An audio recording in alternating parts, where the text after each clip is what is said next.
Councillor Olive Bullshit.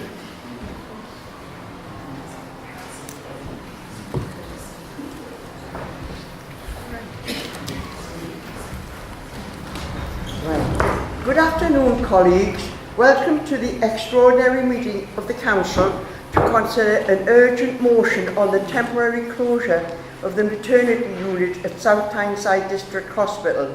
This has caused great concern amongst councillors and the residents of the borough, and I have therefore agreed for the matter to be considered by this special meeting of the full Council. Please be seated. I am required to inform you that this meeting is being recorded. If any member of the public or press would like more information about this, or if they intend to record proceedings themselves, please contact Strategy and Democracy Services, who will be more than happy to advise. Any member who wishes to speak on any of the agenda items should use the microphone available. The first item of business is declaration of interest. I have received one declaration of interest from Councillor Ian Markham on agenda item 2, temporary closure of the maternity unit at South Tyneside District Hospital. He has declared a pecuniary interest as a non-executive director of South Tyneside NHS Foundation Trust. Does anyone now wish to verbally make any declarations before we move on to the next business? Right. As previously stated, the only other item of business is to consider the urgent motion on the temporary closure of the maternity unit at South Tyneside District Hospital. Yes. I will ask Councillor Dixon to move the motion, and she may speak for up to 5 minutes. I will then ask whether the motion is seconded. The seconder may speak for up to 3 minutes or reserve the right to speak later in the debate. The motion will then be open to debate by members who may each speak for up to 3 minutes and may move amendments.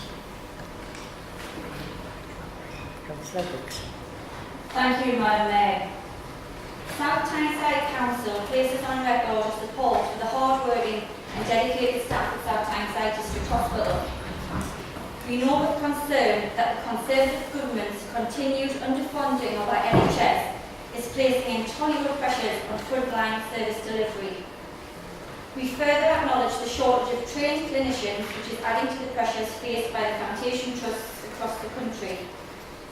However, we express concern at the temporary closure of the maternity unit and the special baby care unit at the district hospital, undertaken without reference to South Tyneside Council, and which has caused concern to residents across our borough. We demand that health executives both locally and regionally commit to reopening maternity services at the district hospital, and they work in cooperation with the staff and trade unions to achieve this outcome. We request that the Overview and Scrutiny Committee should meet in the new year to consider this issue further once the Foundation Trust has undertaken its review of the temporary closure of the maternity unit. We instruct the Council's Chief Executive to commission a governance review of the discharge of health functions across South Tyneside performed by the CCG, and bring forward options that give the Council a more direct role in further arrangements to ensure the voices of local people are heard and represented. Such a review should seek to enhance the involvement by the public and their elected representatives in future decision-making on health decisions in this borough. Thank you, Madam Mayor. Right. Is the motion seconded? Seconded. Right, thanks, Frank. The motion is now open to debate by members. Do any members wish to ask a question, speak, or move an amendment? I'm going to reserve the right to speak last in this Right, debate. okay. Right. Yes. Councillor Walsh. Thank you, Madam Mayor. This is a very serious and disturbing time in terms of the NHS, both locally and nationally. And it's a major concern that maternity unit is being closed out of the blue and outside of the consultation process that the Trust and the Commissioners are doing. There appears to be a apparent lack of long-term vision within the Trust and within the Commissioners, but let's not forget that who the real enemies are here are the Tories and the cuts that have been put into place across the country, not just in South Tyneside, but across the board. As part of the consultation process, we put forward very pragmatic proposals to try and deal with these in the local issues, in the face of local issues. But like I said before, Madam Mayor, this is a national problem that we're facing in austerity and the country being forced upon trusts and the public sector in general. The crux of this motion for me, Madam Mayor, is around about that proposal that we have a governance review of how we make the CCG and the trusts much more accountable and more representative within the local community. Other local authorities across the country have been doing this, and just two quick examples are Tameside and Trafford councils who reviewed their relationships with the clinical commissioner groups to make them more accountable and more representative. What this motion sets out, Madam Mayor, is our serious concerns of what the Trust is doing, what the Commissioners are forcing the Trust to do, and we've come up with a realistic way forward to use our Overview and Scrutiny Committee to look at the Trust governance and to instruct the Chief Executive of South Tyneside Council to look at how we can explore that process and make things more accountable and more representative across the community, to bring in people like Health Watch and other community interest groups. So, Madam Mayor, with no more time, I will endorse this motion. Right, thanks, Councillor Ward. Councillor Purvis. Thank you. I've been involved with the campaign from day one in my capacity as Secretary of South Tyneside Trades Council. And it was very, very clear at the outset when the changes were mooted what was the driver behind those changes. And it was clear to everybody that it was coming from a Tory government who wanted to save money in the National Health Service. No other agenda. It wasn't just happening in South Tyneside, it was happening up and down the country. We weren't alone in this. So that was the prospect that faced us. And indeed, at one stage, people were saying to me, well, the only hope we had to try and avert or reverse these cuts was the election of a Labour government under Jeremy Corbyn. Unfortunately, that didn't happen, so we were still left to face a government driven by an agenda to cut costs in the NHS. And please, please, do not be under any illusion as to who the enemy is. Because it's been a long campaign and it's been often a frustrating campaign. And sometimes when campaigns are long and arduous and frustrating, you look for quick fixes, you look for something that will solve the problem, or you look for somebody to blame for the problem. And it's understandable because in any long campaign, these frustrations creep in. But we must be absolutely clear as to who is behind these changes. It's central government, not anybody local, not the council, not anybody not having faith in local services. It is nationally driven. We can't just rest and say, well, you know, that's it, there's nothing to be done. And I think the last paragraph of the motion outlines very, very clearly the direction of travel that we should be taking. We should be looking to get more control over our destiny, to actually do something, to look at what other councils have done, take a leaf out of their book and do something practical. So I would commend this resolution to you. Well done. Councillor Kilgour. Thank you, Madam Mayor, for the opportunity to speak in favour of this critical resolution. The resolution in each paragraph sets out the very real crisis that we are faced with. Although the so-termed temporary pauses in the provision of maternity and special care baby unit at South Tyneside District Hospital are outside the path to excellence process, there are a number of questions that are being asked about this current situation. Whilst we understand that in seeking expert advice from regional networks, both closures were operational decisions made by South Tyneside Foundation Trust on clinical grounds. What issues have caused this acute staffing issue and how could they have been prevented? What actions has the South Tyneside Foundation Trust taken as a provider? What oversight and challenge has been provided by NHS England? What is the workforce recruitment and development plan for the maternity unit to ensure that services are safely provided within the term of their contract with South Tyneside Clinical Commissioning Group? What oversight and challenge has been provided by South Tyneside Clinical Commissioning Group? There is significant pressure on NHS commissioners and providers to work within more limited NHS resources than ever before. This, coupled with financial pressures faced by local authorities, the commissioners and providers of care, means that resources to provide services and support to people, families and communities are tighter than ever. South Tyneside is no different, and there's already been radical changes in the ways which health and care is provided. These innovations have been developed through strong partnerships. However, some fundamental decisions remain outside of the direct influence of South Tyneside Council, and with NHS England mandating that all areas of England develop sustainability and transformation plans, now partnership, the influence of local government is less clear, thus presenting risks for the future. These STP plans have been developed entirely by the NHS with little or no local input or oversight of South Tyneside Council. As this is the case, I'm delighted that the leader of our council has made it clear that to the CCG that the STP for our area will not be signed. The challenge becomes about how this is translated into reality in local areas, especially if decisions are not fully aligned and coordinated with local aspirations. The decisions to be made are on needs, not wants. We are elected to represent, but this long-standing arrangement is preventing us from doing so. South Tyneside has achieved so much through working in close collaboration and partnership working. This is a testament to good local engagement and strong leadership.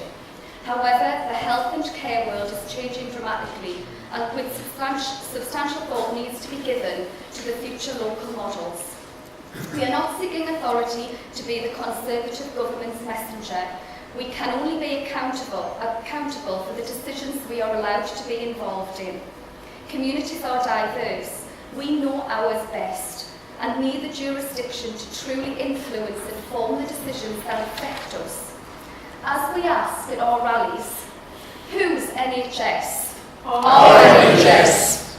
Whose local hospital services? Our local hospital services. Madam Mayor, this sums up the resolution that I fully support. Thank you. Thank you. Yeah. Does Councillor Dixon, do you wish to reply to the debate?